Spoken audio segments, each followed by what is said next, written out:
Assalamualaikum warahmatullahi wabarakatuh. Selamat pagi masyarakat Kota Bau-Bau, selamat pagi masyarakat Sulawesi Tenggara. Alhamdulillah pagi ini kita bertemu lagi di hari Senin yang cerah, yang kebetulan alhamdulillah hujan dari hari Selasa tadi, hujan deras ya di Kota Bau-Bau. Namun itu ternyata membawa kesibukan bagi kita untuk mengkaji tentang calon gubernur Sulawesi Tenggara yang sudah dipastikan maju dengan menggunakan pintu sendiri. Menurut analisa saya berdasarkan hasil pantauan beberapa waktu lalu hingga saat ini bahwa ada 4 kandidat yang ternyata bisa diyakinkan maju dengan menggunakan partai sendiri.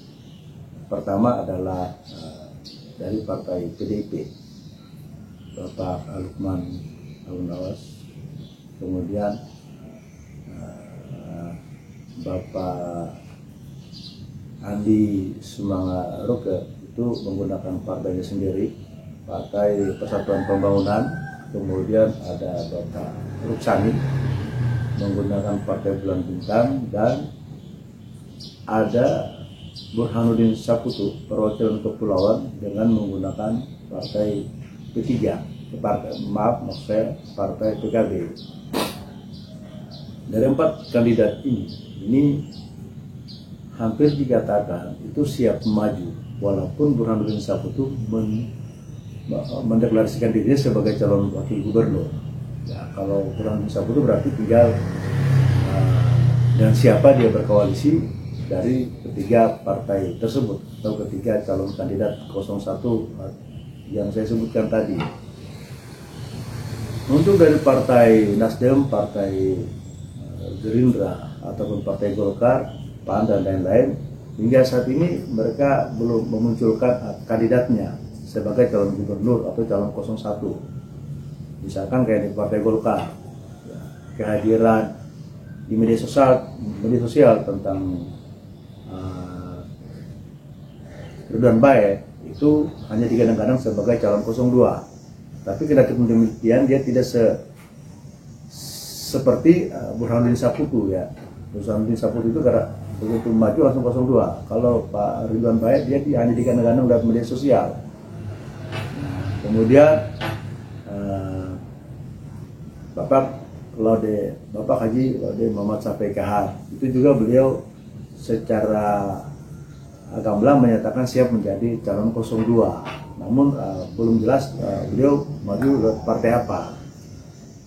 Begitu pula Ibu Tina Nur Alam yang kita memantau di media sosial bahwa Ibu juga menggunakan Partai Nasdem, Partai PKS.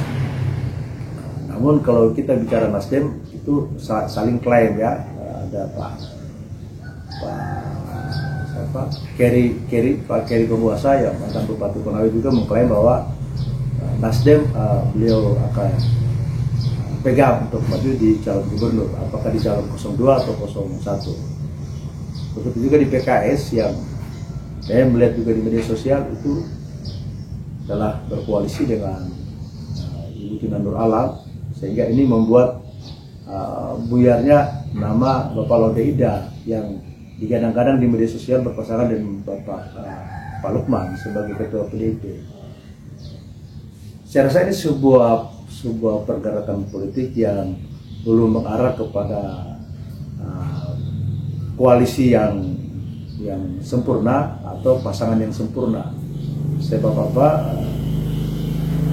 perkawinan yang kita lihat di media sosial antara Ibu Tina Nur Alam bersama Mas APK itu di mana kedua calon ini baru mencari atau baru mendapatkan surat-surat tugas dari Nasdem maupun dari PKS, tetapi secara permanen itu belum ada. Karena kenapa? Memang dua figur ini antara Pak Sapekar dengan Ibu Tina Nur Alam bukan pemilik partai.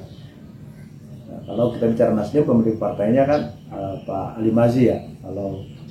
Kalau P3 ya benar ya, ketua partainya yang maju Bapak HSR begitu juga PBB, ketua partainya yang maju Pak Ruksamin, begitu juga PDIP.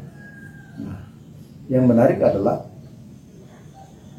Burhanuddin Saputro hari ini itu elektabilitas dan popularitasnya itu mulai naik. Karena kenapa? Saya punya hasil kajian spesial buat Pak Burhanuddin. Ada sebuah gerakan-gerakan masif yang kemarin tertutup, sekarang sudah mulai terbuka untuk membentuk dan membangun kekuatan dia sebagai benar-benar calon 02 atau calon wakil gubernur yang punya kemampuan, apalagi dengan visinya ya. Dia punya misi adalah membangun pengembangan tol daratan di Kota Kendari atau di Sulawesi Tenggara, serta membangun sebuah universitas Optaiko di Kota Bogor. Jadi memang kalau saya lihat pergerakannya Bapak Burhanuddin Saputro hari ini itu cukup lumayan, sehingga dia sedikit lagi bisa sejajar dengan calon-calon 02 yang lain, bahkan calon 01 yang popularitasnya sedikit lagi sama. Karena kenapa? Hari ini kita bicara calon gubernur itu falling down semua.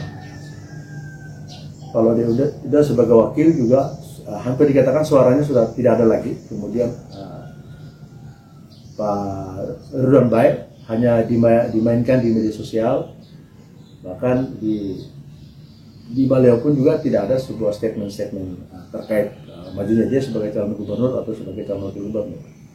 Begitu juga Pak Safi Gahar, Bapak Pemekaran di Sulawesi Tenggara juga masih sementara melakukan pergerakan masif di masyarakat. Namun memang ada sebuah diskusi-diskusi di tingkat elit politik Sulawesi Tenggara atau di tingkat elit masyarakat itu sudah masuk kepada arah 01 dia kawin dengan 02. Siapa? Pak Lukman dengan Pak Laude Ida, Pak ASR dengan Pak Ridwan Baik, kemudian Pak Ruksamin dengan PAN, Pak Abdurrahman Saleh. Namun kenapa hari ini tidak nampak pergerakannya secara masif, khususnya di 02? Karena memang yang kawin itu atau yang menikah itu adalah bukan person antara Pak Ruksamin dengan Pak Abdurrahman Saleh atau misalkan Pak Lukman dengan Laude Ida, tetapi perkawinan itu adalah koalisi antara partai dengan partai. Nah, inilah sebenarnya yang kita tunggu di pertengahan Agustus.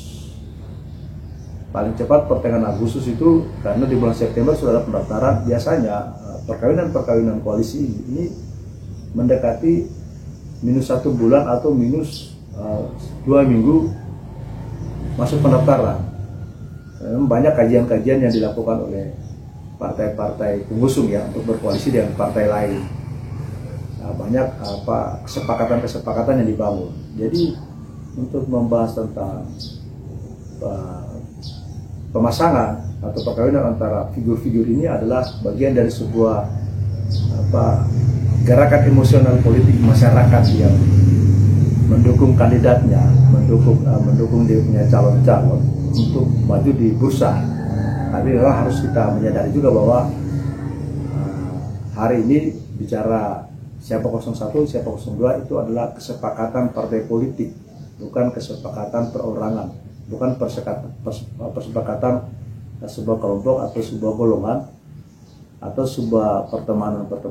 Jadi memang hari ini saya pikir juga kita harus benar-benar menunggu apa hasil koalisi dari masing-masing partai. Terus kenapa PBB punya kursi 4, kemudian PAN punya sekian, kemudian PDIP punya sekian, Nasdem punya sekian, tetapi PKB juga punya sekian kursi, punya 3 kursi. Artinya kalau ditambah dengan 6 kursi dia cukup satu fraksi untuk maju sebagai calon wakil gubernur ya, kalau kita ngomong soal Burhanuddin Saputro. Tapi kalau yang lain, saya rasa mungkin ketua partainya kayak ketua partai Golkar juga belum memberikan sebuah gambaran sikap politik yang jelas kepada publik bahwa apakah Golkar memiliki calon 01 atau maju di 02. Begitu juga di PAN juga, yang notabene hari ini Ketua DPRD Provinsi adalah dari Partai Amanat Nasional sendiri. Dari PAN juga belum memberikan sebuah sikap politik apakah mereka maju di calon gubernur atau di calon wakil gubernur. Begitu juga Partai Gerindra, Partai Indonesia Maju yang saat ini ketuanya menjadi Presiden Republik Indonesia terpilih, itu juga belum menyatakan sikap politiknya apakah mereka maju di 01 atau di 02, karena memang bicara soal itu kita harus bicara tentang kader yang siap-siap, dia siap segala-galanya. Itulah barangkali yang bisa saya ulas tentang persoalan tahapan-tahapan calon gubernur ke depan. Yang jelas bahwa apa yang terjadi hari ini baru sebatas pemasangan antara figur dengan figur oleh media sosial atau kelompok-kelompok tertentu, kelompok-kelompok fans atau kelompok-kelompok yang menjagokan figurnya. Tetapi saya melihat dari koalisi itu belum ada yang jelas. Karena kenapa ternyata kayak Ibu Tina Nur Alam misalkan, dia bukan pemilik Nasdem. Sementara di situ ada juga Pak Keri Pembuasa. Jadi memang ini menjadi sebuah misteri bahwa Nasdem itu dipegang siapa dan kepada siapa mereka melamar. Nah, saya kira demikian dari saya. Terima kasih. Bila itu aku hidayah. Assalamualaikum warahmatullahi wabarakatuh.